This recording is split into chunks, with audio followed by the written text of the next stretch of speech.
La reelección legislativa, así como para alcaldes, regidores y síndicos, fue aprobada por la reforma electoral de 2014. Sin embargo, la Cámara de Diputados no elaboró la ley secundaria para normar dicha reelección y el INE emitió en diciembre un acuerdo que regirá para las elecciones de junio próximo. ¿En qué consiste? ¿Cuáles son los pros y contras de la reelección? Acompáñanos a conversar con el maestro Arturo Sánchez Gutiérrez, profesor investigador de la Escuela de Ciencias Sociales y Gobierno del TEC de Monterrey y exconsejero electoral del INE. En el análisis, el doctor Guillermo de Loya.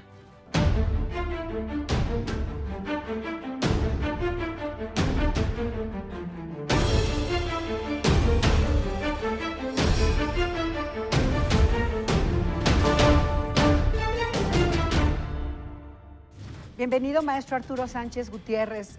Te quiero preguntar si nos atenemos a esta reforma que hubo en el 2014, ¿qué fue lo que se aprobó?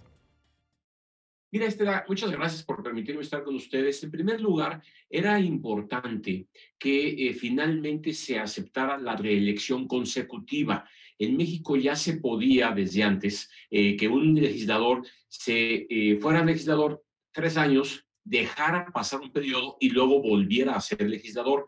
Lo que se aprobó realmente es que ahora se puede hacer una reelección consecutiva hasta cumplir un máximo de 12 años, 4 veces. Eso quiere decir que un legislador puede quedarse en la Cámara 3 veces, 4 elecciones sin ningún problema, sin ninguna limitación de reelección. Esto era, bueno, pues uno de los temas fundamentales que venía desde la Revolución Mexicana con el lema sufragio efectivo, no reelección, que también se aplicaba para los diputados. Curiosamente, en una etapa sí se permitía esta situación que tenemos ahorita, pero por ahí de los 30 los legisladores dijeron que no, que era mejor hacer una escalación de las reelecciones de los diputados. Ahora ya se puede hacerlo consecutivamente, pero el tema fundamental es con qué reglas y con qué condiciones se puede hacer esa reelección. Esa fue la reforma fundamental que se extendió también a los estados de la República. Por eso en los congresos locales ya está vigente la reelección. Lo que puso la ley del 14 fue que la primera vez que habría reelección para la Cámara de Diputados Federal sería justamente en este año, de manera de que no fuera en la legislación del 15 donde empezaba la reelección, sino hasta el 2021 cuando pudiera empezar a haber la reelección consecutiva de los diputados. Por Y eso es ese fue el... importante este momento, sin duda, maestro. Bueno, pero no se aprobó en aquel entonces la ley secundaria y el INE tuvo que emitir un acuerdo. ¿En qué consiste específicamente este acuerdo? Mira, eso fue muy lamentable porque hay muchas reglas que había que prevenir. Una de las principales problemas era si yo siendo diputado tengo que dejar mi puesto para ser candidato otra vez, ser electo y luego regresar a mi puesto. O si podría yo seguir en mi puesto, hacer campaña siendo diputado y si soy reelecto, quedarme ahí hasta el siguiente periodo. Esa decisión no estaba establecida en la ley, y de hecho no está establecida en la ley. Y de ahí se derivan una gran cantidad de nuevas normas. Lo primero que tenía que hacer el INE era discutir si se podía o no hacer campaña siendo diputados. Tú sabes perfectamente que no tenemos reelección para presidente de la República, pero sería algo así como en el caso de Estados Unidos, que el presidente Trump hizo su campaña siendo presidente de la República. Siendo presidente de Estados Unidos, hizo su campaña para reelegirse, perdió y ganó Biden. La pregunta era si en México yo me puedo quedar siendo diputado, operar como diputado, tomar decisiones, ejercer el presupuesto que me da la Cámara de Diputados al mismo tiempo que estoy haciendo campaña. Ese era el tema fundamental y lo tuvo que definir el INE. Hubo un debate, hay quienes pensaban que no, que tenía que bajarse del puesto porque así lo dice la ley para otros cargos. Pero finalmente se acordó que no, que se podían quedar los diputados siendo diputados y al mismo tiempo buscar su reelección. ¿Cuál es el problema? ¿Cómo fiscalizar las campañas de estos diputados que se quieren reelegir? A ver, la regla número 1 es que para reelegirte, tu partido te tiene que volver a postular. Sí, O sea, no es en automática la reelección. Tienes que ganar otra vez la elección. Entonces, tu partido te tiene que volver a postular y el partido tiene necesariamente que cumplir las reglas de paridad de género en las candidaturas y hacerse bolas para que puedas volver a ser candidato. Podría darse el caso que muchos diputados se quieren reelegir, pero que el partido no lo puede hacer en virtud de que no tendría el suficiente número de hombres y mujeres para lograr la paridad de género. En fin, ese es un tema de los partidos. claro. Pero el segundo tema era cómo hacerle para fiscalizar los gastos de campaña al mismo tiempo que estás ejerciendo como diputado. Porque como diputado, bueno, pues tienes una representación en el distrito en el que tú estás, ejerces recursos ahí, haces viajes a tu distrito y te presentas, entrevistas gentes y demás. ¿Cómo no confundir ese tipo de acciones con actos de campaña electoral? Y eso era algo que tiene que resolver el INE y que tiene que fortalecer mucho el esquema de fiscalización para que los diputados que se quieren reelegir no tengan ventajas sobre los otros candidatos en su mismo distrito que quieren quitarle el puesto para ponerse ellos y que Claro, dependerá de la...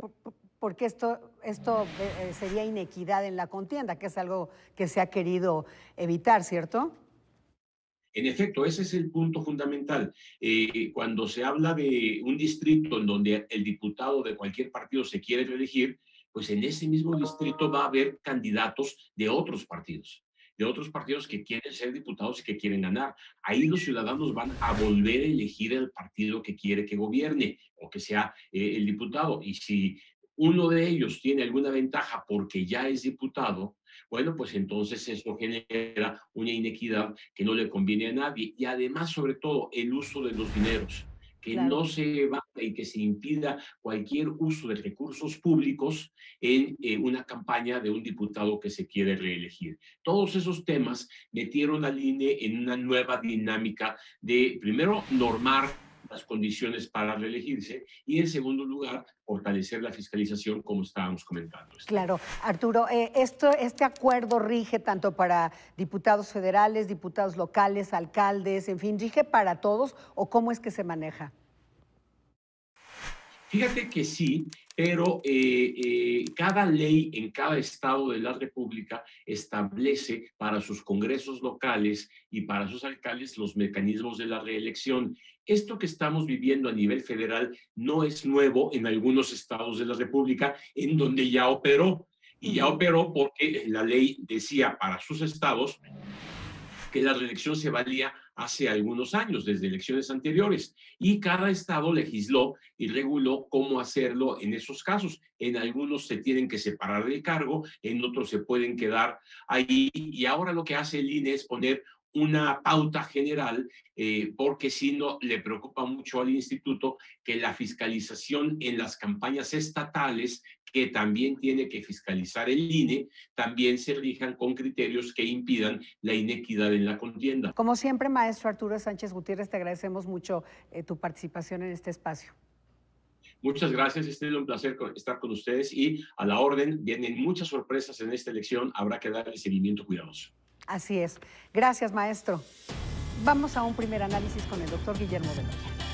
Mucho resta por hacer a efecto de consolidar una cultura política que genere discusión de altura, que enaltezca la participación de una ciudadanía crítica y que finalmente premie o castigue de manera eficiente el buen o mal desempeño de representantes electos. Es así que el mecanismo de la reelección se presenta como una posibilidad para mantener el compromiso de aquel que sea electo con la rectitud, la probidad, la eficacia y el apego con sus electores. Temas como la utilización de recursos públicos para fines proselitistas aún siguen siendo pendientes que mantienen viva la discusión. Hemos visto del enorme interés por transitar en esta vía, tanto así que las legislaturas vacían sus curules de los propietarios para darle paso a las suplencias. Lo importante será adecuarnos con gran responsabilidad a los nuevos tiempos, aunque todavía suene aquella proclama sufragio efectivo, no reelección.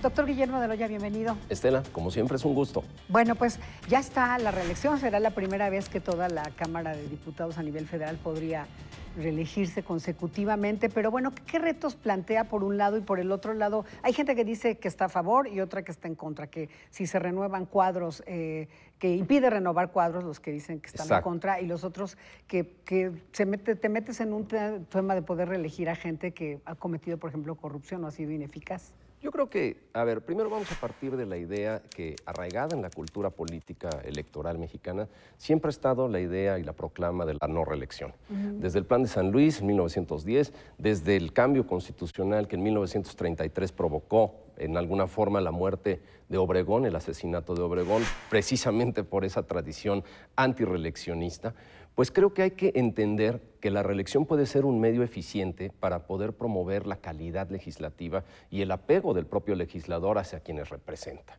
Se sabe que más del 80% de las personas que componen los distritos federales no conocen quién es su representante dentro de la Cámara de Diputados. Y esto puede ser una buena ocasión para que se promueva esa cercanía y además, pues bueno, se promueva también que los resultados sean claros, palpables y traducibles a beneficios a los propios electores. Por esa parte vamos. Por otra parte, quienes tienen argumentos en contra, creo que también tienen razón en un punto. Creo que la mayor circulación de los cuadros y de la militancia es una situación que promueve movilidad dentro de los partidos políticos y en lo general en el sistema político mexicano.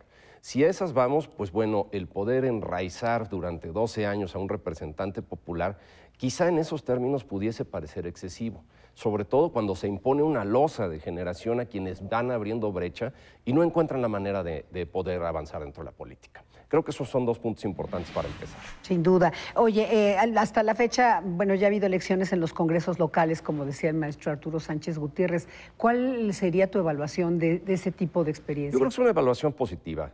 A fin de cuentas, no ha sido el escenario catastrófico que también muchos veían en razón de la reelección, pero también hay que ser cuidadosos en algunos sistemas de equilibrio que yo creo que todavía son pendientes. Primero, lo que se va a ver y que ya también es discutido y que se ha puesto sobre la mesa como un argumento en contra, la equidad dentro de la elección. Equidad que se significa en quienes tienen posibilidades, pero que también tienen los recursos, la ubicación, las vitrinas suficientes para poder exhibirse. El reflector. Y el reflector que los hace de alguna manera mucho más competitivos dentro del plano electoral que aquellos quienes de alguna manera quieren postularse. Ahora, creo que la experiencia es sana, repito, en la medida en la cual también existe una campaña de conciencia y de participación ciudadana para saber verdaderamente de quién estamos hablando en torno al perfil y a los resultados legislativos. Porque muchas veces nos medimos, pues básicamente en los tiempos de la elección, es cuando se va y se visita a los electores, cuando se les acercan los resultados, pero en una labor permanente creo que eso es una deuda realmente clara que tenemos con el electorado mexicano. Ahora, Guillermo, sobre lo que decías de que pues hay que hacer campaña y de pronto se aparecen en la campaña los diputados, alcaldes, etcétera. La verdad es que mucha gente no conoce ni siquiera quién es su diputado. ¿De qué va a depender una buena decisión? Quizá de información más clara. ¿De qué depende que realmente la gente ahora... Te puedo asegurar que muchos les dices quién es el diputado de tu distrito y ni siquiera sabe quién es, que es por quien tendría que votar para la reelección, porque la mayoría, en el caso del Congreso, de la Cámara de Diputados Federal, se quiere reelegir. Sí, claro. Sí, la Cámara ya está básicamente ocupada por los suplentes. Es correcto. Y en este caso, pues bueno, ya lo decía, más del 80%, cerca del 82% de los electores o de los representantes de la población en un distrito federal no saben quién es su representante dentro de la Cámara de Diputados. No lo saben, no lo conocen, no saben de su trayectoria, no saben de su trabajo y mucho menos de sus resultados.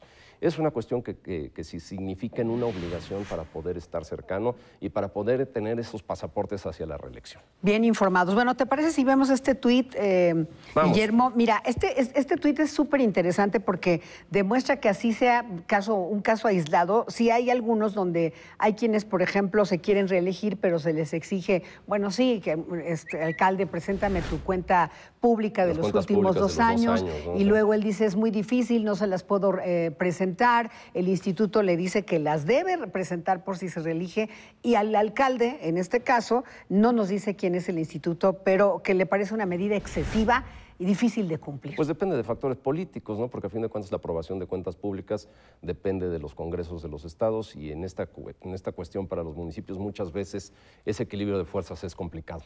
Pero bueno, no se puede acceder a otro peldaño si no se tienen también justificaciones que nos puedan poner en ese camino. Claro, ¿no? Transparencia, cuentas claras, porque entonces tú como elector también podrías tomar una decisión o ejercer tu voto con base precisamente en esa información que en este caso no quiere dar el alcalde. Necesitas tener elementos de decisión para saber si la persona con la cual estamos enfrente para poderlo elegir nuevamente tiene los resultados deseados. Así es. Pues todo un tema, va a ser interesante el 6 de junio.